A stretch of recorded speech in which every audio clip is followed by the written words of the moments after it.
I want to talk to you about a management style called management by walking around.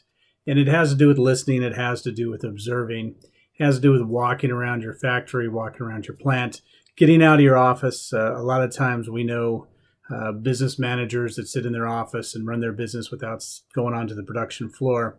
In fact, I was in Egypt some time ago and I went into a factory and we went down to the floor. And as we were going down, we passed by the hand washing station, and there was no soap there. Not only was there no soap, there was no soap dispenser there. And either the manager was shocked and truly didn't know that there was no soap dispenser there, or was covering for the fact that somebody had forgotten to replace the soap dispenser when it disappeared. But he had never been out of his office on a regular basis, or not been out of his office on a regular basis, and missed that key point. You can't have a HACCP plant where you don't have soap. And if the manager's not going down to the production floor, he's not seeing what's happening. Another example of management by walking around is a friend of mine took over a factory in Australia. He moved from England to Australia, and then when he got there, he was mistrusted by all of the locals because he was an outsider. And there was one particular worker who was always very grumpy and wouldn't smile, and it was kind of known to be a bit of a pain.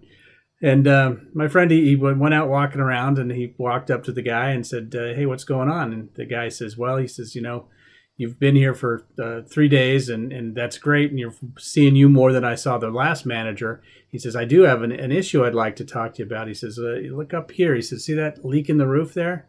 He says, "I'm sitting here working, and about every 5 minutes I get 3 or 4 drops on my back, and it just makes me cranky. Nobody's done anything about it." My friend looked up at the ceiling and said, "Well, that's an easy fix." He says, "I'll get somebody right on that." And he did. He followed through with it, and within a couple of hours, that leak from the roof that the guy had been suffering through for years had disappeared. And in the process, his attitude improved, and he kind of spun that off to others, saying, "Hey, you know what? The smart guy's not a bad guy. He actually came out into our factory, paid attention to what was going on, saw a problem, and corrected it."